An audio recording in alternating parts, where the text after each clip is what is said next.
Assalamualaikum warahmatullahi wabarakatuh. Alhamdulillah wa syukurillah wala haula wala quwwata illa billah. Allahumma shalli wa sallim wa barik ala sayyidina Muhammad wa ala alihi wa sahbihi ajma'in. Rabbi shrah li sadri wa yassir li amri wa hlul 'uqdatam min lisani yafqahu qawli. Amma ba'du.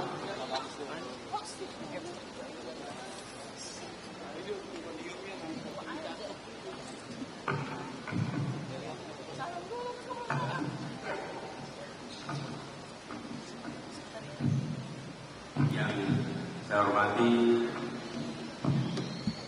Wakil Ketua Majelis Syuro Bapak Dr. Hidayat Irwadi, yang kami hormati Bapak Insinyur Ahmad Setiawan, yang saya hormati Ketua MPP Bapak Insinyur Muslim, Bapak Insinyur Suswono, yang kami hormati Ketua Dewan Syariah Partai Haji Muslim Abdul Karim, yang kami hormati Presiden PKS Bapak Haji Ahmad Saiku, Sekjen yang saya hormati Abdul Bakar Al-Habsyi, Bendahara Umum Bapak Haji Mahfud Rahman, dan seluruh para kepala daerah, para anggota legislatif, Ketua DPP PKS Indonesia, dan seluruh keluarga besar PKS yang hadir bersama pada kesempatan hari ini.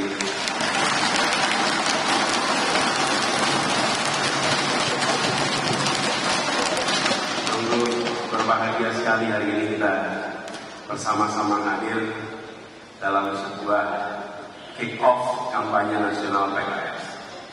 Walaupun sebenarnya sudah kick-off sejak beberapa waktu yang lalu.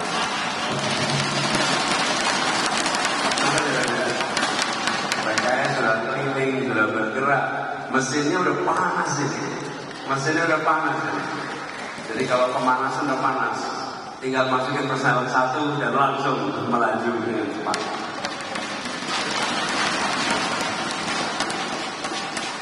Jalan perjuangan pasti berbatu.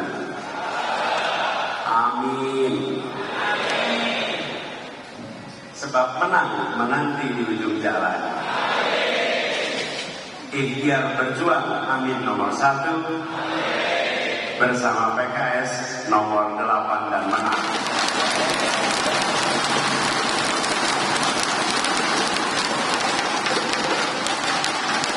PKS siap tak sedetik pun lalai.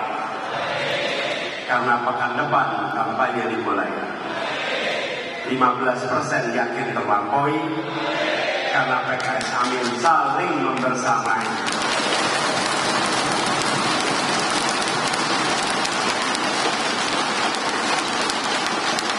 Pak Presiden, betul 15% Pak Presiden.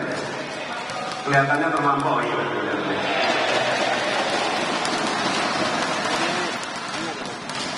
Jadi kami merasa bersyukur sekali bahwa ketika kita berjalan bersama bukan dimulai di 2023, perjalanan bersama sudah mulai di Jakarta. Ada Mas Bang Mardani, Pak Khairuddin yang bersama-sama berperjuangan di Jakarta kemarin. Insya Allah semua target-target itu terlampaui. Apalagi kita membawa narasi perubahan dan PKS konsisten dalam menjalankan perjuangan untuk keadilan selama bertahun-tahun. Kita merasa bersyukur sekali. Saya baru saja tiba kemarin ada acara Hidayatullah Balikpapan tadi pagi di Madiun. Saya bersama-sama dengan Bang Tamsil Lindrung, ini keluarga besar PKS juga.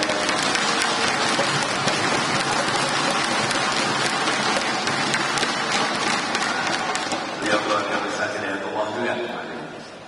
Nah, dalam kesempatan ini saya dapat tugas untuk bercerita tentang visi misi.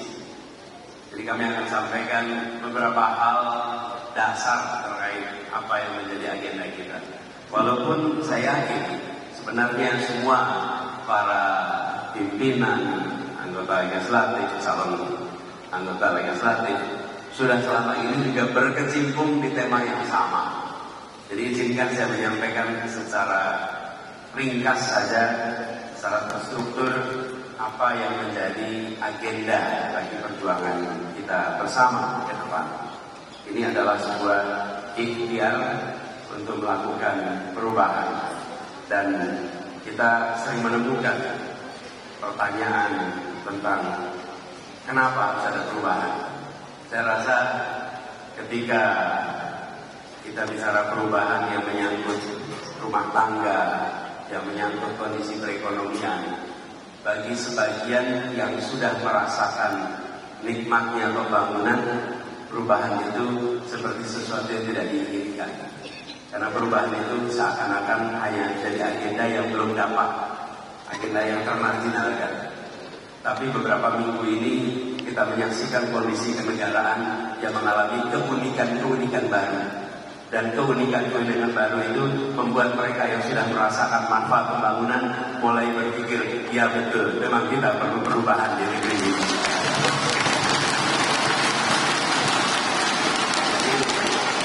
Ketika kita berbicara lapangan pekerjaan yang lebih merata, maka mereka yang menganggur merasa, oh iya, kami ingin lapangan pekerjaan yang merata.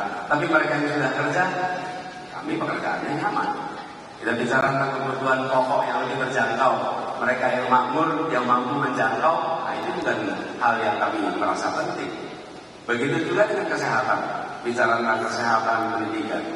Tapi akhir-akhir ini mendadak ada kesadaran baru, kita perlu mengembalikan kewarasan dalam bernegara. Kita perlu mengembalikan perubahan untuk menjaga agar negeri ini tetap menjadi negara hukum, bukan negara kekuasaan. Dalam sebuah negara hukum, kekuasaan diatur oleh hukum. Dalam sebuah negara kekuasaan, kekuasaan itu mengatur hukum. Kita tidak ingin dilepas, dan itulah yang hendak kita perjuangkan sama-sama. Jadi dalam kesempatan ini izinkan kami menyampaikan beberapa agenda, karena ada dimensi yang agak berbeda antara layar di iPad dan layar di sini. Jadi tolong jangan nyontek, lihat slide yang atas saja, slide yang bawah jangan dibaca dulu, walaupun kelihatan di sini. Ini ujian kejujuran. Padahal karena nggak nyambung itu ini antara dimensinya iPad dengan dimensinya layar. Nah, visi kita adalah Indonesia adil makmur untuk semua. Jadi bukan hanya adil makmur, tapi adil makmur untuk semua. Karena kita merasakan bahwa ketika kita menyatakan adil makmur, seakan ketika angka makronya tercapai, agregatnya tercapai, seakan kita sudah makmur. Tapi kalau dipotong siapa yang mendapatkan apa, maka di situ ada ketimpangan. Nah, bagaimana gagasan yang dibawa? Kami membawa gagasan tentang perjalanan bangsa kita yang semula berada di dalam fase yang sangat mendasar. Kita telah berhasil menjadi satu bangsa di tahun 28. Ini jangan dianggap sepele, kesepakatan satu bangsa, karena kita menyepakati satu bahasa persatuan. Satu bahasa persatuan itu membuat pertemuan seperti ini tidak perlu berterjemah, membuat rapat-rapat di DPR tidak perlu berterjemah, dan membuat semua keputusan yang dibuat oleh pemerintah tidak perlu diterjemahkan menjadi dokumen dalam lintas bahasa. Datang ke India, diterjemahkan. Datang ke Eropa, yang 28 bangsa, bahasa resminya 23 bahasa resmi di Uni Eropa. Hal ini nampaknya kecil, tapi karena kita menganggap itu sebagai sesuatu yang sudah lama terjadi dan semua orang bisa bahasa Indonesia, maka sesuatu yang tidak penting. Tidak. Dulu tahun 30-an di Pasar Senen itu pusat kursus bahasa Indonesia. Karena anak-anak muda dari mana-mana datang ke Pasar Senen. Waktu itu ada Sultan Takdir dan generasinya, itu membuatnya kursus bahasa Indonesia. Karena untuk menjadi Indonesia bukan ditandai dengan hal-hal lain. Cukup dengan bisa berbahasa Indonesia, Anda menjadi Indonesia. Lalu, itu satu bangsa. Yang kedua, kita berhasil menjadi satu negara ketika kita merdeka, tahun 45. Tapi pada masa itu, masa perjuangan, sempat mengalami satu fase federasi, dan baru pada tahun 50 setelah mosi integral Natsir, maka kita menjadi satu negara kesatuan. Ini satu yang ketiga, satu NKRI.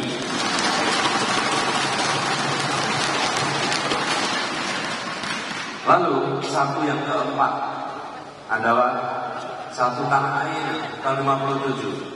Karena sampai dengan tahun 57 itu kita masih menyebut yang disebut sebagai Indonesia hanya tanahnya. Air kita, laut-laut kita, Laut Jawa, Laut Arafura, Selat Sulawesi, dan lain-lain. Itu bukan bagian dari Indonesia, itulah perairan internasional.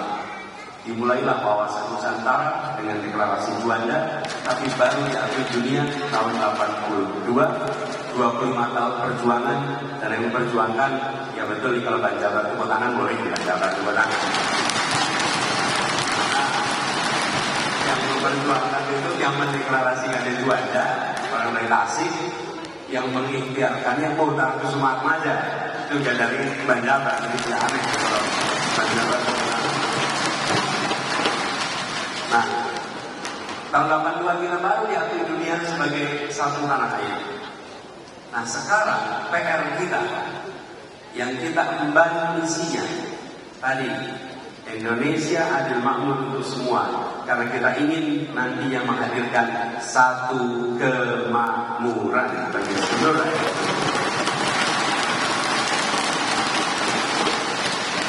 Kita tidak menginginkan lagi Indonesia yang ada ketimpangan-ketimpangan, yang kemakmurannya jomplang antar wilayah. Ini bukan perjuangan yang sederhana, tapi kita harus memiliki keteguhan untuk mau menjalani perjuangan ini. Bapak Ibu sekalian, ketika saya menceritakan peristiwa dari tahun 28, lalu peristiwa 45, 50, 57, itu 8 menit selesai Bapak Ibu. Tapi bagi yang menjalani dari tahun 28 sampai 45 itu 17 tahun Bapak Ibu sekalian. 17 tahun, Anies menceritakan 5 menit selesai. Dari 45 sampai 82 kita diakui, itu perjalanannya 47 tahun Bapak Ibu sekalian. Dari 45 sampai. Jadi ketika kita mengatakan tahun 45, maka kita siap-siap ini perjalanan 22 tahun ke depan. Bila kita kerjakan serius, insya Allah bisa tercapai 22 tahun kemudian. Ini membutuhkan stamina perjuangan. Perjalanan ini dari 28 sampai tahun ini 2023, ya kalau diceritakan 10 menit selesai. Bagi yang menjalani lebih panjang sekali perjalanan ini. Maka itu diperlukan stamina yang kuat. Nah, untuk itu kita memiliki PR sekalian, dan kami memiliki usulan visi 8 jalan perubahan menuju satu kemakmuran.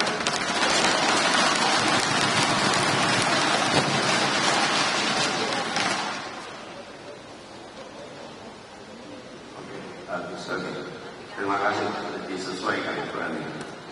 Jadi 8 jalan ini yang nanti kalau Bapak Ibu sekalian berkenan untuk bisa mendownload juga di dalam aplikasi Bapak Ibu semuanya. Saya barangkali tidak jelaskan satu persatu di sini, tapi ada 8 jalan kita untuk kita bisa meraih sama-sama satu kemakmuran. PKS boleh berbaik.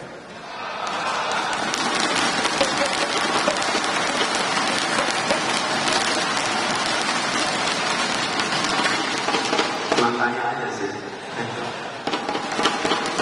Nah, sebelum barangkali mau sambil mendownload, kami sampaikan linknya. Ini adalah visi dan misi yang bisa Bapak Ibu download bersama, dan dengan mendownload ini Bapak Ibu bisa sama-sama ambil filenya yang harapannya bisa dibaca, bisa menjadi bahan. Tapi satu hal yang pasti, visi misi kita diterjemahkan dalam sebuah dokumen. Dokumennya menyangkut dua aspek. Satu aspek sektor, yang kedua aspek wilayah. Dan bisa dibilang satu-satunya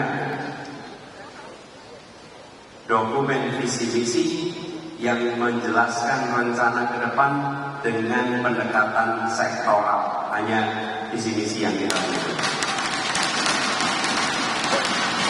Jadi ada 8 sayap kemajuan, tadi 8 hal, tapi juga tidak kalah penting. Selain 8 itu, apa untuk Sumatera, apa untuk Jawa, apa untuk Kalimantan, apa untuk Bali Nusa Tenggara, apa untuk Sulawesi, Maluku, Papua, kawasan pesisir, kawasan kepulauan pedalaman. Jadi program itu bukan program sektoral saja, tapi juga teritorial. Karena seringkali kebijakan yang disusun dari pemerintah pusat mengasumsikan Indonesia ini seakan sama, padahal kita punya tantangan yang berbeda-beda. Itu sebabnya visi Indonesia dibuat menjadi dua. Satu adalah terkait tema, tapi kemudian yang kedua terkait dengan teritori. Nah, apa ketimpangan-ketimpangan yang terjadi? Kita menyaksikan pertumbuhan ekonomi yang bervariasi dan pertumbuhan ekonomi yang tidak berdampak besar pada penyediaan lapangan pekerjaan. Bila dilihat ya sekalian, mana yang dari Maluku Utara di sini? Ada Maluku Utara. Oke, di Maluku Utara. Di sana laju pertumbuhan PDB-nya adalah 23%. Tapi penurunan tingkat penganggurannya itu hanya 0,08%. Jadi 1% aja nggak sampai. Dan kalau lihat semua wilayah, penurunan tingkat pengangguran terbuka itu rendah sekali. Kami ingin ini berubah. Lalu kita perhatikan beberapa waktu ini, investasi menanjak, tapi serapan tenaga kerja justru menurun. Bapak Ibu coba perhatikan di slide ini. Yang biru itu adalah investasi sejak tahun 2013 sampai dengan tahun 2022. Apa yang terjadi? Meningkat dari hampir 400 triliun menjadi 1.200. Itu artinya naik 3 kali lipat. Tapi ketika melihat penyerapan tenaga kerja per 1 triliun investasi, maka kita menurun dari 4.500 menjadi 1.100. Artinya investasi kita meningkat, tapi justru efek pada penyerapan tenaga kerjanya menurun. Mengapa ini terjadi? Karena kita tidak mengambil sektor-sektor yang menyerap tenaga kerja. Kita mengambil sektor-sektor yang capital intensif tapi tidak labor intensif. Sebagai contoh, ketika pertambangan itu didorong, maka dia hanya menyerap 1% tenaga kerja. Tapi kalau kita mendorong di sektor pertanian dan manufaktur, maka akan terjadi peningkatan 44%. Jadi kita melihat ini sebagai sebuah langkah yang perlu kita lakukan ke depan. Apa yang kita ingin didorong oleh sekalian? Kita ingin agar kualitas SDM kita meningkat secara drastis. Bapak Ibu mohon berkenan melihat peta ini. Di Jawa dan Sumatera tahun 2013 IPM-nya 69,8. Ini angka paling kiri bawah. Lalu kita lihat Kalimantan, Bali, Nusa Tenggara, Sulawesi, Maluku, Papua tahun 2022 angkanya 69. Apa artinya? 2013 di Jawa Sumatera sama dengan 2022 di luar Jawa Sumatera. Ini membahayakan. Keterlambatannya 10 tahun. Bukan soal angkanya selisih 4 poin, Bukan, tapi untuk menaikkan angka 4 poin itu dibutuhkan 10 tahun waktu. Jadi ketinggalan jangan dipandang berapa poin, tapi ketinggalan berapa tahun. Bila ini tidak diselesaikan, maka tadi pertumbuhan ekonomi timpang, penyediaan lapangan pekerjaan timpang, lalu kualitas SDM-nya timpang, maka bila kita bicara persatuan Indonesia, maka menjaganya akan amat sulit sekali. Akan amat sulit sekali. Bapak Ibu sekalian, ingat Balkanisasi. Balkanisasi itu di Yugoslavia pecah menjadi 8 negara. Makedonia, Bosnia, kemudian Serbia, dan lain-lain. Yang kita ingat adalah konflik etnis. Konflik etnis di balik ujung. Sebelum itu, selama durasi waktu yang panjang, ketimpangan ekonomi yang kontras sekali, ketimpangan lapangan pekerjaan yang kontras sekali. Dan ketika itu dibiarkan begitu saja, pemantiknya bisa apa saja, muncullah keretakan. Ini yang harus dijaga di Republik ini. Karena itu mengapa tadi saya sampaikan, kita perlu satu kemakmuran supaya 4 kali 1 yang sudah kita lewati tetap utuh sampai perjalanan Indonesia waktu yang amat panjang. Karena menjaga persatuan itu ditopang dengan perasaan keadilan, perasaan kesetaraan. Sulit membangun persatuan dalam ketimpangan. Kalau ada sebuah negara yang bersatu dalam ketimpangan, kita pengen lihat contohnya. Nggak ada. Karena itu justru ketimpangan diselesaikan supaya kita bisa menjaga keutuhan dan supaya semua yang menjadi penduduk Indonesia merasakan kesempatan kemajuan yang sama. Nah, ini ilustrasi bagi sekalian betapa selama ini masalah ketimpangan tidak menjadi agenda serius. Soal pemerataan tidak menjadi agenda serius. Karena itu ke depan kita akan melakukan perubahan, meluruskan paradigma untuk menghadirkan satu kemakmuran. Apa ini? Kita akan mencoba mengubah orientasinya dari orientasi pada pertumbuhan menjadi pertumbuhan, pemerataan, dan keberlanjutan. Sehingga pemerataan menjadi faktor yang penting. Membesarkan kue itu baik dan perlu dan harus diteruskan. Tapi memastikan kuenya terbagi dengan benar untuk semua itu tidak kalah penting. Dan membaginya dengan cara yang berkelanjutan membuat generasi masa depan masih bisa merasakan kue yang dibuat pada hari ini. Itulah sebabnya keberlanjutan jadi penting. Yang kedua, pendekatan sektoral menjadi pendekatan sektoral dan teritorial yang tadi saya sampaikan. Yang ketiga, dari orientasi menyelesaikan proyek pemerintah menjadi menuntaskan persoalan yang senyatanya dihadapi oleh warga. Mindsetnya beda. Nah, ini semua terus sekalian membutuhkan perubahan yang cukup serius. Disinilah kita melihat pentingnya untuk mengambil jalan perubahan. Karena kita ingin ada 4 pilar atau 4 ruang yang akan mengalami perubahan. Tentang manusianya, ruang hidupnya, interaksinya, institusinya. Dari 4 ini kita berharap terjadi perubahan yang cukup serius dan mendasar.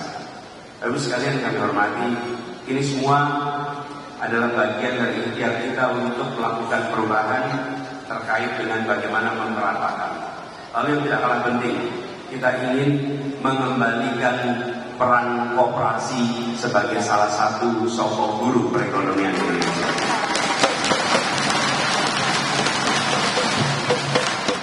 Kita ingin mendorong penggunaan dan modernisasi usaha koperasi. Kita ingin meningkatkan produktivitas pertanian dan kesejahteraan petani dengan penataan tata niaga melalui koperasi. dan menghadirkan kebijakan afirmatif sektor atau jenis komoditas tertentu melalui usaha koperasi. Dari pengalaman kami juga ketika berada di Jakarta ini, saya bersama dengan istri Ibu Ferry waktu itu mengelola PKK, dan PKK di Jakarta banyak yang memiliki koperasi. Apa yang menarik? Kampung-kampung yang di situ ibu-ibunya membangun koperasi lewat PKK, mereka terhindar dari persoalan-persoalan pinjaman online.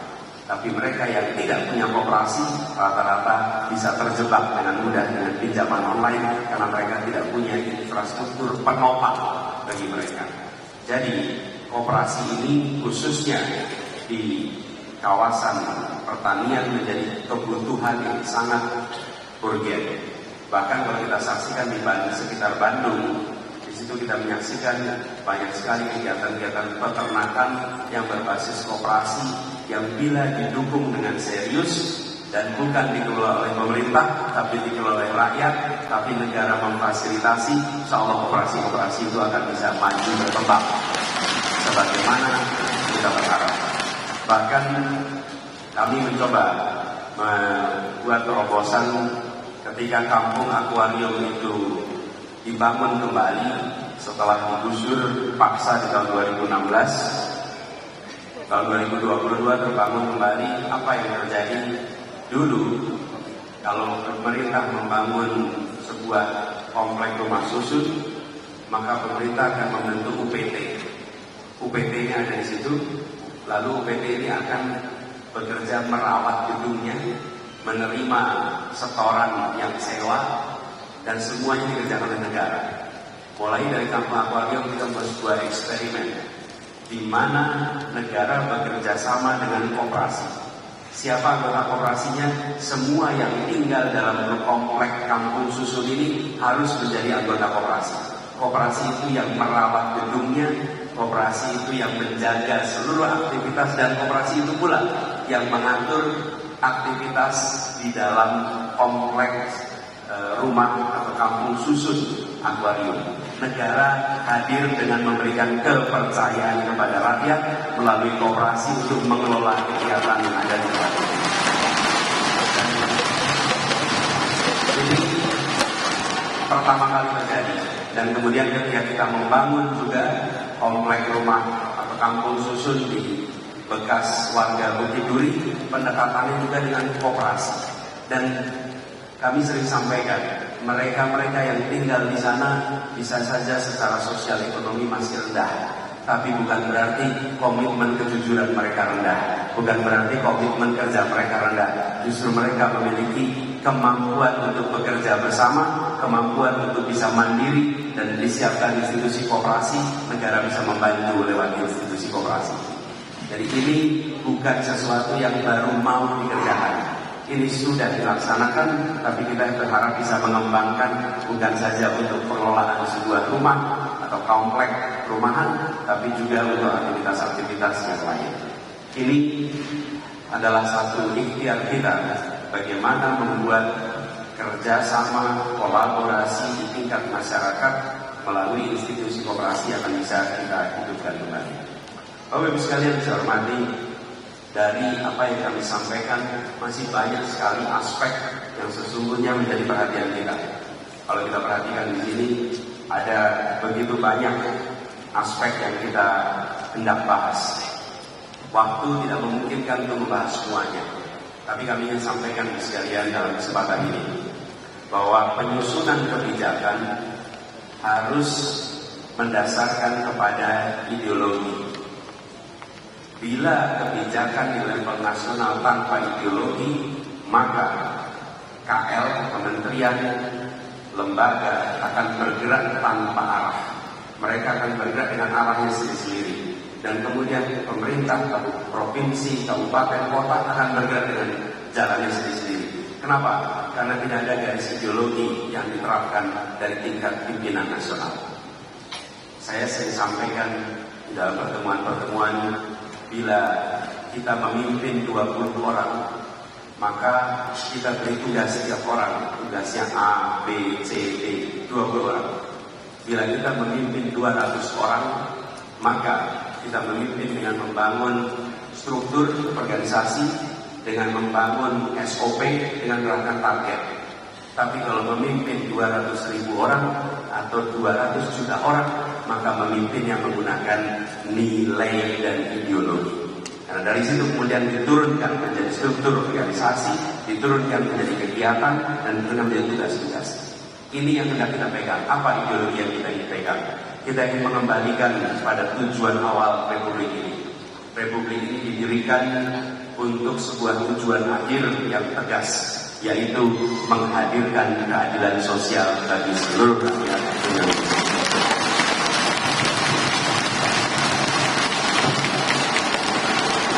Maka terjemahannya adalah semua kebijakan yang hendak dibuat harus bisa menjawab pertanyaan sederhana.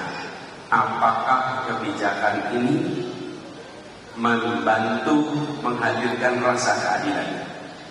Dan kami coba terjemahkan itu dalam sebuah mantra yang sederhana: membesarkan yang kecil tanpa mengecilkan yang besar. Sebuah gagasan yang kompleks harus diturunkan menjadi pesan yang sederhana, yang mudah dipahami, sehingga ketika kita menyusun kebijakan-kebijakan, ada sebuah pegangan nilai, pegangan ideologi digunakan untuk kompas semua kebijakan yang disusun. Nah, ketika tidak ada pegangan itu, Bapak Ibu sekalian, maka semua kekuatan, semua sumber daya akan bergerak dengan jalannya sendiri-sendiri. Itu nomor satu.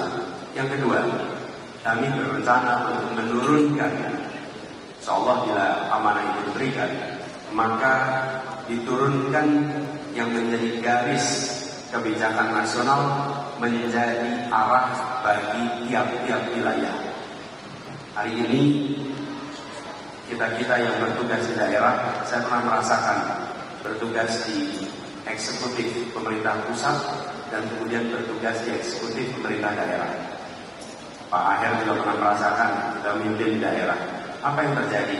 Kalau Pak Aher ini membangun banyak sekolah baru, banyak ruang kelas baru yang itu beliau kerjakan ketika beliau memimpin di Jawa Barat, itu bukan karena ada instruksi dari pemerintah pusat. Betul ya Pak? Tidak ada instruksi dari pemerintah pusat. Itu karena gubernurnya peduli untuk anak-anaknya bisa bersekolah.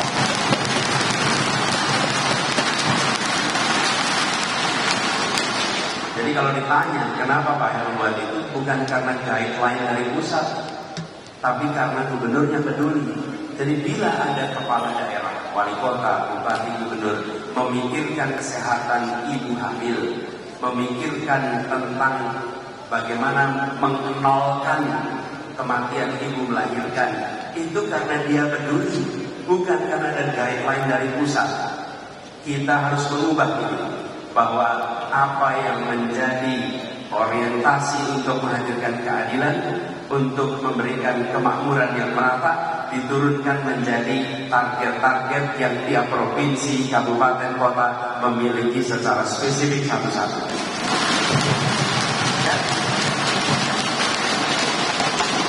Jadi bupati, wali kota, gubernur punya pegangan dari pemerintah pusat. Apa yang harus dicapai? Apa yang harus dikerjakan? Di samping RPJMD yang disusun di daerahnya masing-masing. Tapi guideline itu kenapa? Pemerintah pusat mengirimkan dana transfer yang banyak sekali. Tapi dana transfer ini tidak diiringi dengan target dan indikator. Kalau itu maka apa yang terjadi? Ketimpangan di mana-mana. Bayangkan ada sebuah wilayah, ini seperti contoh. Tidak saya sebut namanya, tapi nama kabupaten dan kotanya satu kata, sama. Kabupatennya mengalokasikan APBD-nya untuk pendidikan sekitar 80.000 per siswa per tahun. Kotanya mengalokasikan hampir 300.000 per siswa per tahun. Jomplang dalam satu wilayah yang sama. Dan bila dibandingkan dengan daerah lain, kita akan ketemu itu di mana media luput memperhatikan, sosial media tidak memperhatikan, masyarakat setempat tidak memperhatikan betapa kabupaten, kota, dan provinsi itu tidak memberikan porsi yang cukup untuk alokasi pendidikan. Nah, ini luput, tapi bila ada guideline dari pusat, itu sebabnya kami merasa penting sekali. Nomor satu ada ideologinya, yang kedua terjemahan teknokratisnya. Dengan begitu, maka apa yang menjadi target nasional bisa nyambung dengan target di tiap-tiap daerah, dan itu disambungkan dengan transfer yang dikirim ke daerah. Insya Allah dengan cara seperti itu, maka adil makmur untuk semua benar-benar bisa kita laksanakan.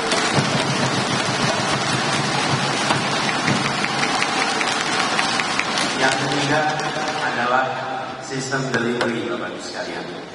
Ketika kita berada di dalam institusi birokrasi, maka kita menyaksikan siapapun yang terpilih melalui proses politik, apakah menjadi wali kota, menjadi bupati, menjadi gubernur, menjadi presiden, masuk ke birokrasi yang seluruh unsurnya adalah mereka yang sudah bekerja untuk pejabat politik yang bergenerasi-generasi juga. Karena itu diperlukan dokumen pegangan untuk menerjemahkan janji politik menjadi program, dari program menjadi kegiatan. Jadi kalau itu kami kerjakan di Jakarta, apa yang menjadi 23 janji pada saat kampanye itu diterjemahkan menjadi lebih dari 150 program, dan 150 program itu diterjemahkan menjadi lebih dari 1.000 kegiatan dengan adanya sebuah badan yang kalau sekarang ada namanya KSP, ada namanya Sekretariat Negara, Sekretariat Kabinet. Mereka menerjemahkan janji politik menjadi dokumen untuk setiap institusi yang ada, menjadi program. Lalu dari program itu menjadi kegiatan. Dengan begitu, janji yang dibuat masuk ke dalam proses birokrasi. Tapi bila janji yang dibuat tidak masuk proses birokrasi, yang paling kerepotan adalah ketika menjelang pemilu berikutnya. Ditagihin tuh janji-janji itu dan sulit menjadi kenyataan. Kenapa? Karena dia hilang di jalan. Kenapa hilang di jalan? Ya ditolak dengan proses birokrasi. Dan birokrasi itu dengan mudah sekali menelan semua program yang dijanjikan. Nah, kita bisa menyaksikan. Coba aja dicek apa yang dijanjikan di periode-periode sebelumnya. Bagaimana pelaksanaannya hilang di jalan.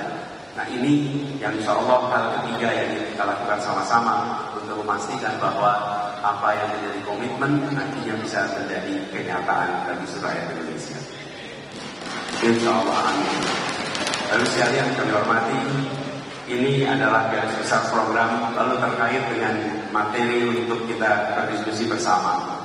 Kami sering menyampaikan kepada masyarakat dengan pesan yang sederhana, perubahan. Dan perubahan itu artinya kita bertanya ke masyarakat, apakah lapangan pekerjaan hari ini mudah atau sulit?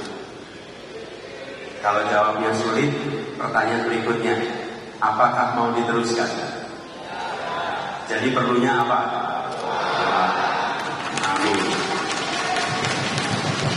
Bukan bersosialisasi, tapi bertanya, apakah pupuk harganya murah atau mahal?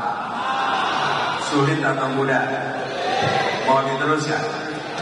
Jadi perlunya apa?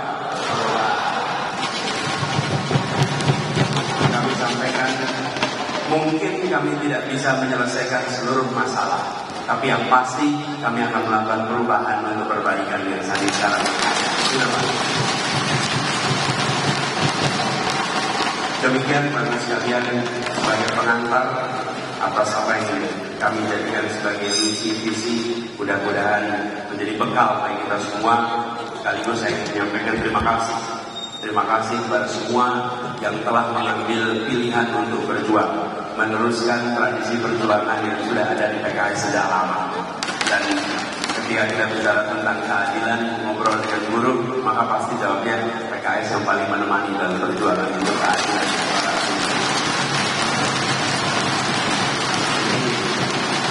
Kita punya waktu sekitar 83-84 hari lagi ke depan. Jadi kesempatan untuk kita lari sprint, insya Allah dengan kick off hari ini, maka ini putaran terakhir akan kita bisa raih dengan kemenangan untuk kita semua. Bismillah, insya Allah.